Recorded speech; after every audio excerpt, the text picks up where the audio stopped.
महारानी पद्मिनी और रावल रतन सिंह खिलजी द्वारा चित्तौड़ का नाश व पहला साका जौहर 1303 ईस्वी।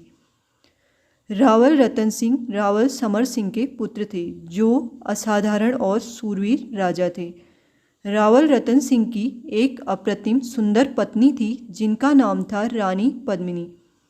पद्मिनी जो कि मेवाड़ की महारानी भी थीं, उनकी सुंदरता एवं उसी सुंदरता के प्रति अलाउद्दीन खिलजी की वासना के विषय में बहुत कुछ लिखा और अनुमान लगाया गया है। यह निश्चित है कि चित्तौड़ की पहली घेराबंदी और पहला साका जौहर अलाउद्दीन खिलजी की पाशविक वृत्ति के कारण ही हुआ।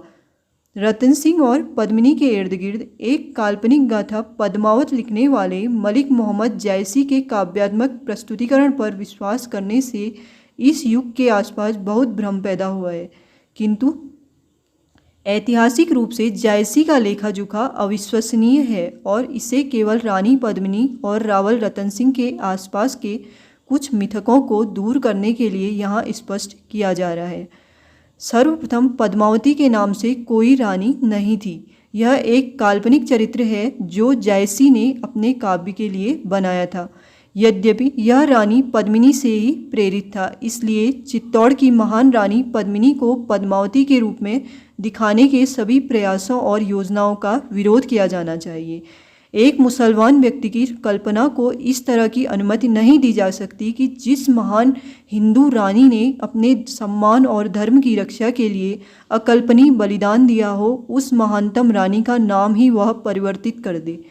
दूसरी बात, चित्तौड़ की वास्तविक घेराबंदी के 250 साल पश्चात जायसी ने पद्मावत काव्य लिखा था, इसलिए जायसी की रचना उस समय की घटनाओं के ऐतिहासिक पुनर्निर्माण का आधार हो ही नहीं सकती।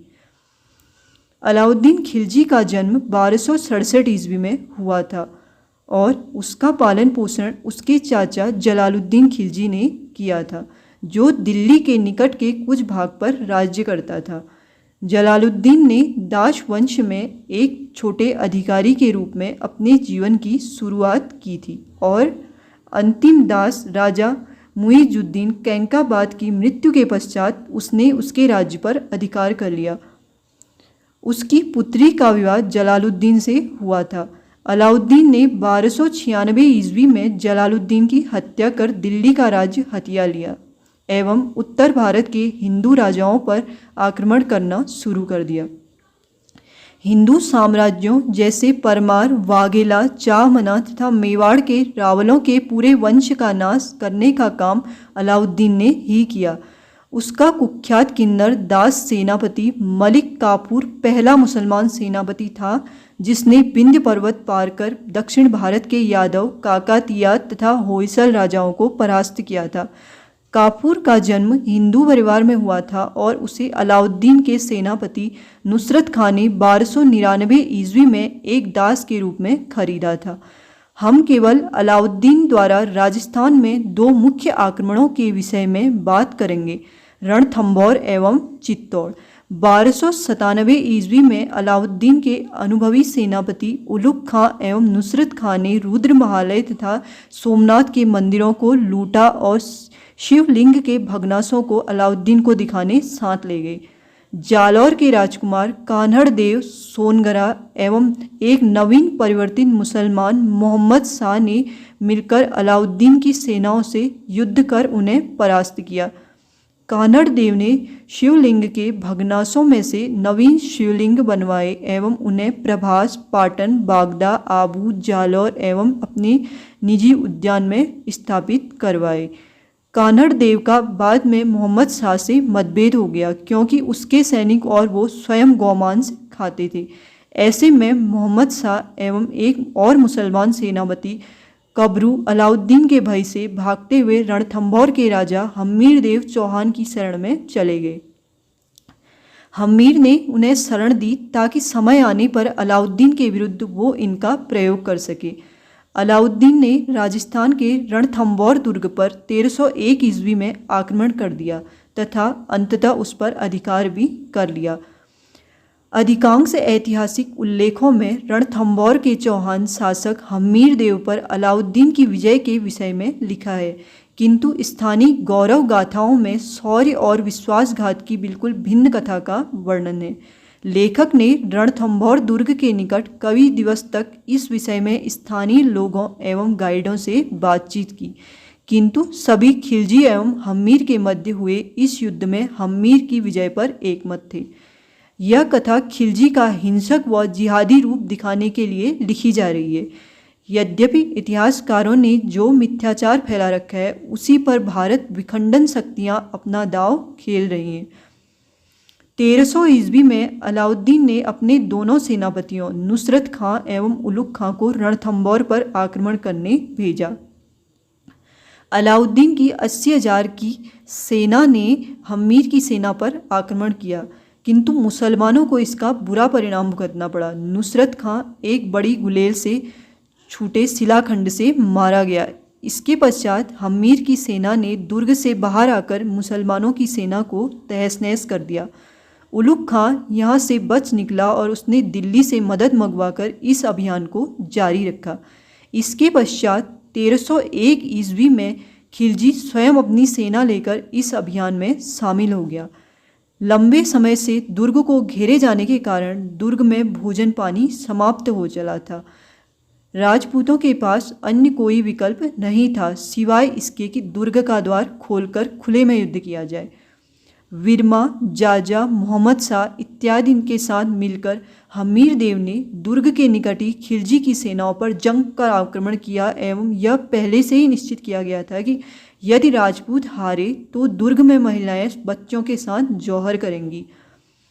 हमीर ने खिलजी एवं उलुग की सम्मिलित सेनाओं को भीषण टक्कर दी एवं उन्हें परास्त किया तथा अपने सेनापति रणमल से कहा कि वो ये सूचना दुर्ग में पहुंचा दे, किंतु हम्मीर को ये ज्ञात नहीं था कि रणमल अपने तुच्छ स्वार्थों के चलते खिलजी से जा मिला था और खिलजी ने रणथंभौर विजय के पश्चात दुर्ग एवं राज्य रणमल को सौंपने का प्रलोभन दे दिया था।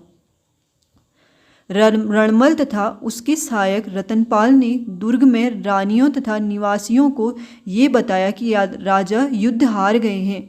इसी समय रतनपाल ने सैनिकों को दुर्ग के पीछे के दरवाजे खोलने का आदेश दिया, जहां से खिलजी की सेना ने चुपके से दुर्ग में प्रवेश कर लिया।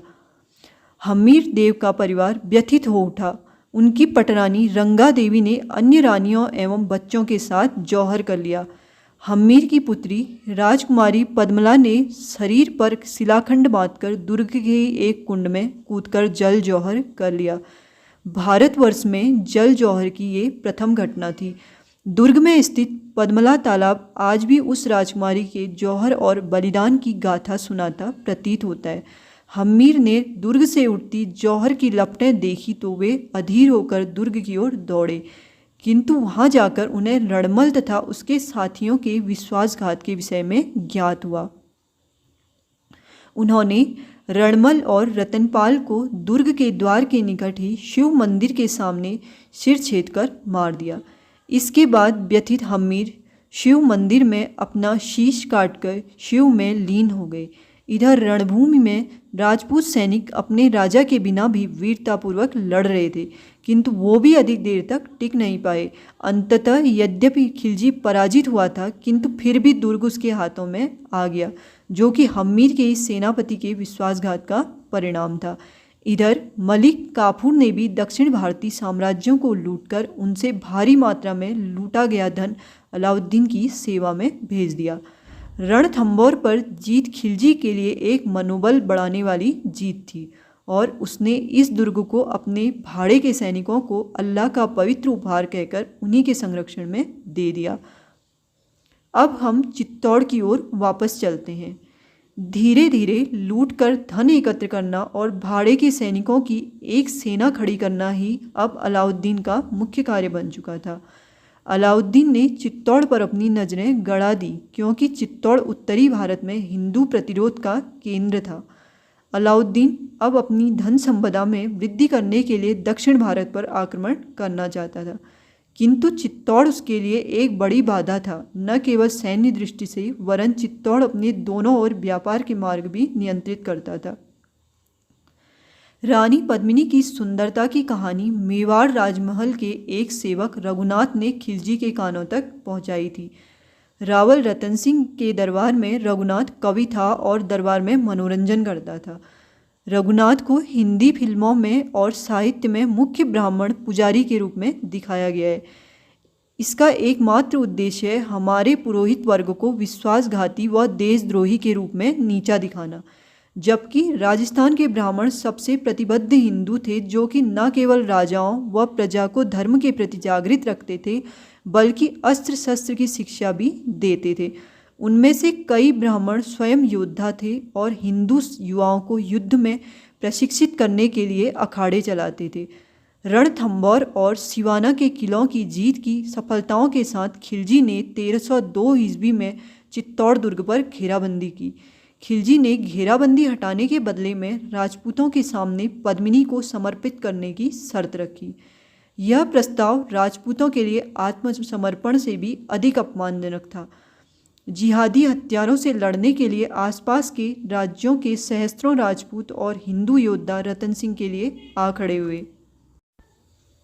रावल रतन सिंह और खिलजी के बीच भीषण रक्तस्राव हुआ और दोनों पक्षों के सहस्त्रों योद्धा मारे गए। खिलजी ने युद्ध से त्रस्त होकर रतन सिंह को शांति का प्रस्ताव दिया और राणा के साथ सभा का आयोजन करने के लिए कहा।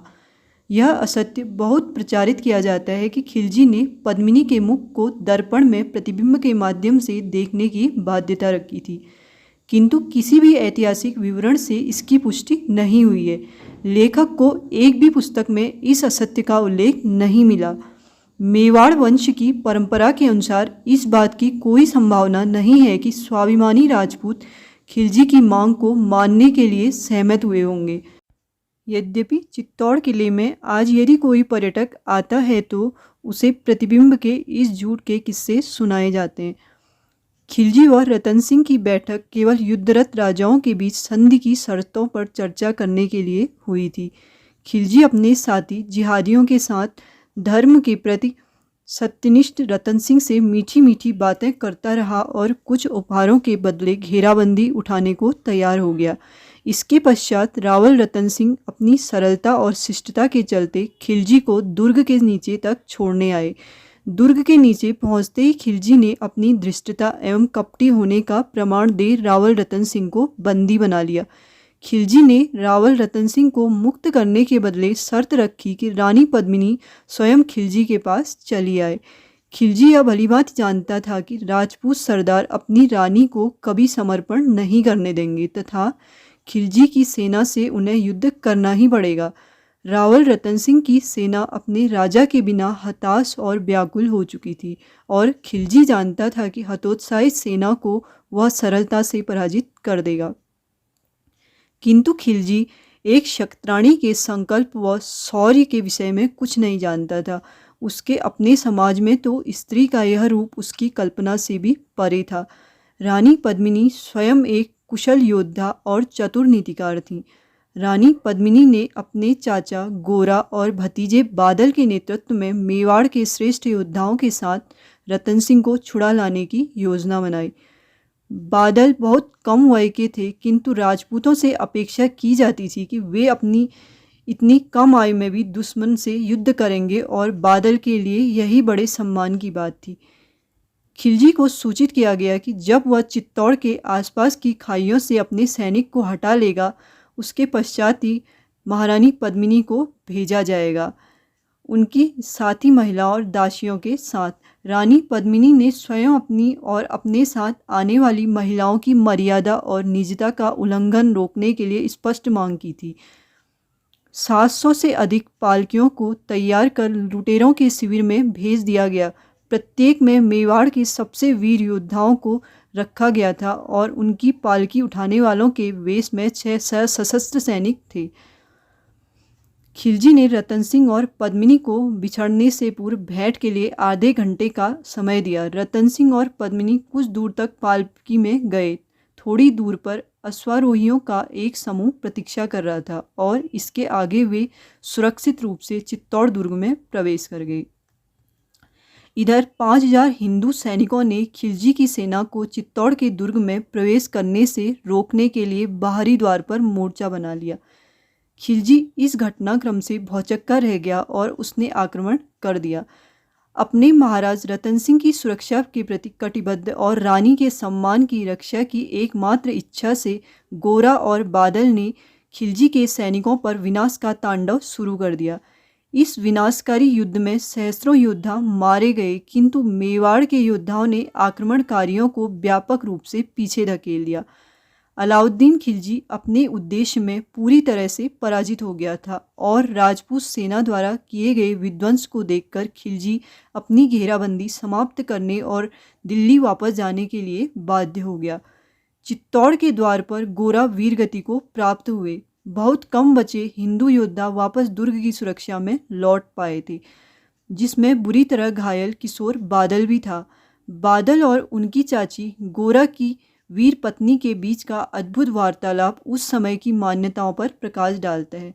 जेम्स टॉड ने इस वार्तालाप को महाकाव्य खुमान रासों से उद्धृत किया है।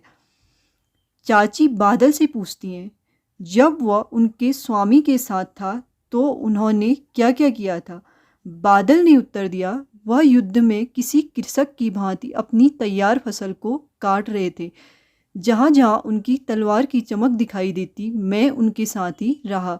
वे स्वयं शत्रुओं के मृत शरीरों की सैया बनाकर उनका तकिया लगाकर सम्मानपूर्वक सो रहे हैं, जहाँ एक बर्बर राजकुमार ने उन पर घात किया और वे वीर गति को प्राप्त हुए।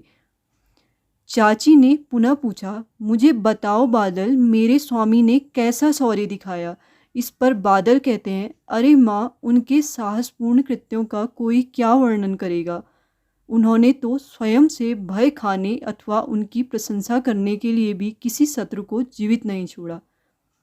वीर गोरा की पत्नी ने स्मित मुस्कान के साथ बालक से विदा लेते हुए कहा, यदि मुझे और विलंब हुआ तो मेरे स्वामी क्रुद्ध होंगे। इतना कहकर वह वीरांगना अग्नि में प्रवेश कर गई। इस्लामी बर्बरों को हमारी धरती से दूर रखने के लिए हमारे पूर्वजों ने इस तरह असंख्य बलिदान दिए हैं। अलाउद्दीन ने शेष राजस्थान को लूटकर अपने संसाधनों को फिर से भर दिया एवं 2 साल के पश्चात चित्तौड़ फिर लौट आया। मेवाड़ अभी तक अपने इतने सारे पुत्रों के खोने से उभर भी नहीं पाया था कि खिलजी ने इस बार अपने आक्रमणों को और अधिक सुचारू रूप से नियोजित किया। महीनों की घेराबंदी के पश्चात खिलजी ने चित्तौड़ के दक्षिणी भाग में अधिकार कर अपनी सेना का शिविर स्थापित किया। लोक गाथा के अनुसार रतन सिंह को एक बार स्वप्न आया था। चित्तौड़ की रक्षक देवी ने उससे कहा, चित्तौड़ पर राजपूत नियंत्रण जारी रखने के लिए राजसी रक्त की आवश्यकता है। जो मुकुट धारण करते हैं उन्हें चित्तौड़ के लिए अपना रक्त देना होगा, अन्यथा चित्तौड़ की भूमि उनके हाथों से छिन जाएगी। रतन सिंह ने मध्य रात्रि में ही अपने सभी सरदारों इत्यादि की एक परिषद बुलाई और दिव्य स्वप्न के विषय में उन्हें बताया। रतन सिंह के 12 बेटे और भतीजे तैयार थे और यह निर्धारित किया गया कि उनमें से प्रत्येक एक एक करके आक्रमण का नेतृत्व करेगा। खिलजी पर मेवाड़ द्वारा 3 दिन के भारी हमले में सबसे बड़े राजकुमार अरी सिंह सहित 11 राजकुमार वीरगति को प्राप्त हो गए।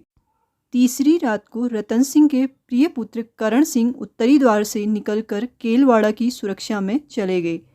चौथे दिन रतन सिंह ने घोषणा की, अब मैं स्वयं को चित्तौड़ की रक्षा में तिरोहित करता हूँ। किंतु यह कोई साधारण घोषणा नहीं थी, क्योंकि उस घोषणा के साथ ही भारत की आत्मा एक घना अंधकार छा जाने वाला था। 18 अगस्त 1303 ईस्वी को चित्तौड़ दुर्ग के भीतर सहस्त्रों अन्य महिलाओं के साथ मेवाड़ की महारानी परम सुंदरी वीरांगना पद्मिनी ने स्वयं को अग्नि को समर्पित करने हेतु जौहर के लिए तैयार किया। मलेच्छों द्वारा बंदी बनाए जाने या अपवित्र किए जाने से बचने के लिए और कोई विकल्प अब नहीं बचा था। भूमिगत सुरंग में बने अभेद्य कक्षों में इन ललनाओं ने प्रवेश किया, जहां प्रकाश की किरणें तक नहीं पहुंच सकती थी। चित्तौड़ के रक्षक योद्धा अपना हृदय कठोर कर पथराई आंखों से अपनी पत्नियों, माँओं, बहनों एवं पुत्रियों को एक जुलूस के रूप में मोक्ष के पथ पर जाते हुए देख रहे थे।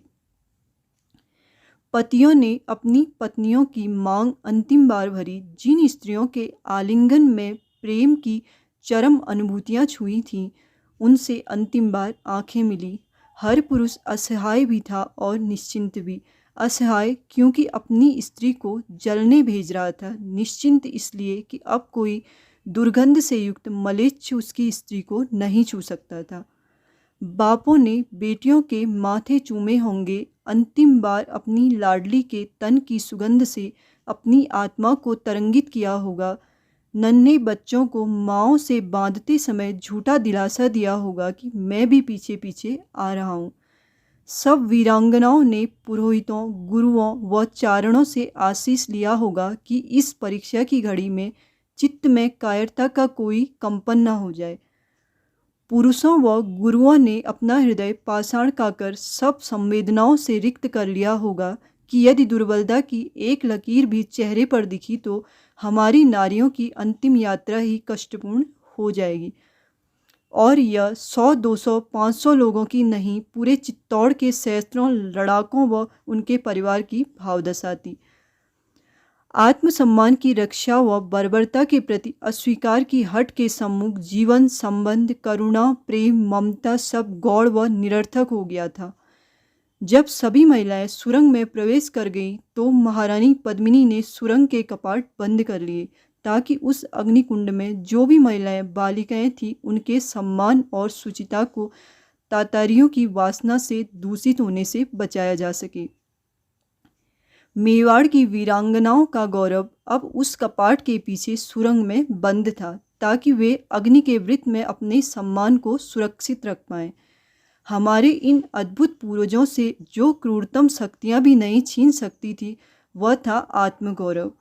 उस दिन जौहर की उठती ज्वाला में जो अब सुरक्षित था, अग्नि की ज्वाला में अपना जीवन शरीर समर्पित कर देना किसी भी प्रकार से सरल नहीं है। काल व वार्धक्य से एक दिन जो शरीर चूक ही न जाना था, हिंदू वीरांगनाओं ने उस दिन स्वेच्छा से राख कर दिया। सभी जातियों की महिलाएं, चाहे वे किसी भी आयु की हों या उनके वस्त्र कैसे भी हों, सभी ने जौहर के उस गौरवशाली दिन सिर उठा स्वेच्छा से स्वयं को अग्नि को समर्पित कर दिया। अत्यंत सुंदर रानी पद्मिनी ने अपने सुंदर शरीर, गौरवर्णी त्वचा को जलते हुए फपोलों में बदलने का पीड़ादायक मार्ग चुना, क्योंकि अफगानिस्तान से आए इन बर्बर कामुक हत्यारों ने उनके पास और कोई विकल्प नहीं छोड़ा था। जौहर मेवाड़ की उन महान स्त्रियों के साहसी अस्वीकार का एक उदाहरण है जिन्होंने तातारी आक्रमणकारियों के सामने किसी भी तरह के समर्पण से मना कर दिया। यह उन स्त्रियों का दृढ़ संकल्प ही था जिसके कारण आक्रांता उन्हें छूना तो दूर, उनके शरीर को देख भी नहीं पाए। यही कारण है कि चित्तौड़ की महान रानी पद्मिनी ने लगभग 20,000 विश्वास पात्र दासियों, सखियों एवं चित्तौड़ की साधारण नारियों के साथ उन क्रूर व्यभिचारी आक्रांताओं के मुंह पर द्वार बंद कर दिया जिनके आचार विचार व्यवहार में सुंदरता एवं शुचिता का कोई मूल्य नहीं था। हिंदू स्त्री शक्ति ने मुसलमान पुरुषों की कुरूप वासना को एक भयानक उपक्रम से अस्वीकार कर तिरस्कृत कर दिया। चित्तौड़ दुर्ग की शिलाओं के गर्भ में बनी उस भूमिगत सुरंग में प्रवेश कर मेवाड़ की गौरवशाली वीरांगनाओं ने इस्लामी आक्रांताओं एवं उस देश के हिंदुओं को भी स्पष्ट संदेश दे दिया था कि सम्मान और स्वतंत्रता पर कोई समझौता नहीं किया जा सकता। जौहर की आत्माहुति से देव स्वरूपा महारानी पद्मिनी ने भारतीय उपमहाद्वीप में हिंदू मुस्लिम संघर्ष को सदा के लिए जड़वत कर दिया। जौहर की ज्वाला से उड़ते अंगारों ने इन बर्बर शक्तियों के सह अस्तित्व की सभी संभावनाओं को भस्म कर दिया। यह स्पष्ट हो गया था कि ये मदांत तातार हमें बलपूर्वक अपने अधीन करना चाहते हैं और हम यह होने नहीं देंगे। उस पवित्र दिन हुए जौहर ने आने वाली पीढ़ियों को भी यह संदेश दिया कि लुटेरों के इस झुंड से लड़ने के लिए उन्हें भी बलिदान देना होगा, जैसे महारानी पद्मिनी ने किया और सम्मान के साथ अमरत्व को प्राप्त हो गई। चित्तौड़ की महारानी पद्मिनी इस देश के महान लोगों के हृदय में तब तक जीवित रहेंगी जब तक आखिरी हिंदू जीवित है। अलाउद्दीन खिलजी को अपनी वासना की संतुष्टि के लिए वहां राख के अतिरिक्त कुछ नहीं मिला और क्रोध में उसने चित्तौड़ को लूटने और नरसंहार करने का आदेश दे दिया। इस प्रकार कासिम के सिंध पर आक्रमण के 600 वर्षों के संघर्ष के बाद वर्ष 1303 ईस्वी में इस्लामी आक्रमणकारियों के विरुद्ध हिंदू प्रतिरोध का सबसे बड़ा केंद्र चित्तौड़ हिंदुओं के हाथ से छीनकर इस देश में आए सबसे भयंकर आक्रांता के हाथों में चला गया।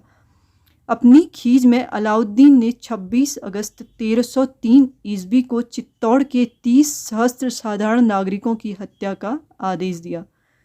महत्वाकांक्षा एवं धर्मांधता के विषय में अलाउद्दीन खिलजी औरंगजेब के समान ही निकृष्ट था।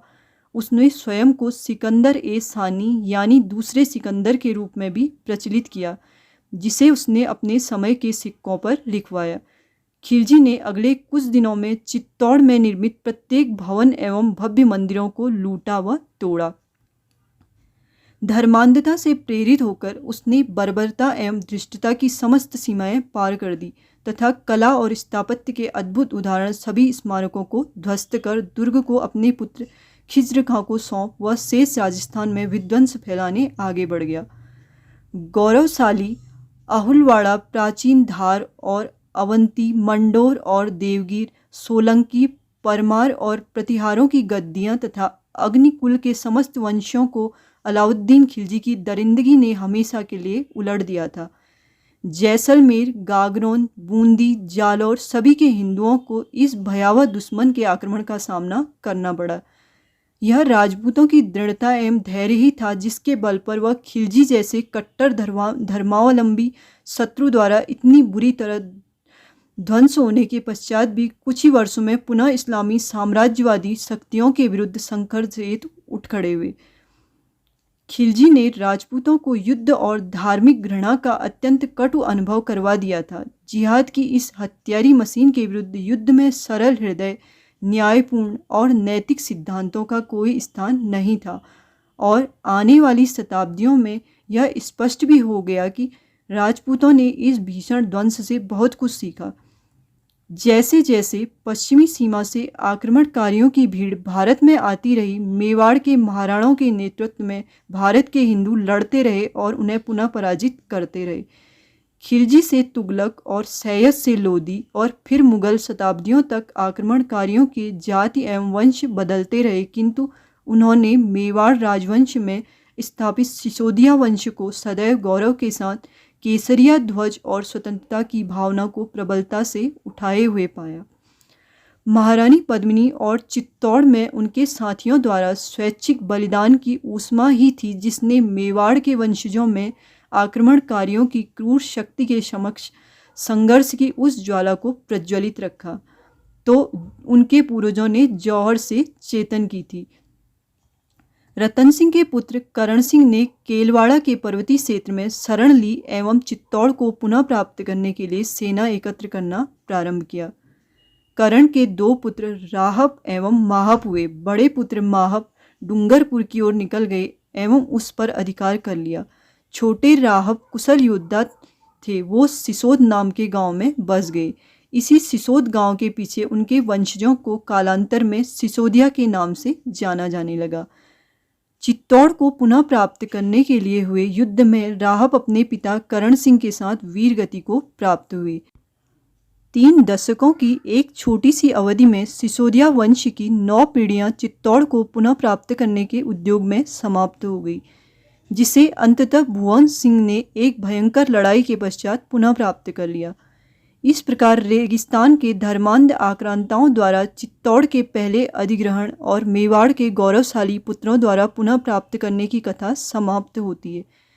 इस युद्ध की स्मृतियों, तथ्यों एवं सत्य ने शताब्दियों तक राजस्थान की लोक कथाओं में वीरता और प्रेम की कई कल्पनाओं, कविताओं व कथाओं को जन्म दिया है, किंतु कोई भी इस तथ्य को अस्वीकार नहीं कर सकता कि एक गौरवर्णी, अति सुंदर, बुद्धिमान और साहसी रानी पद्मिनी थी जिन्होंने राजस्थान के हिंदू इतिहास का पहला जौहर किया।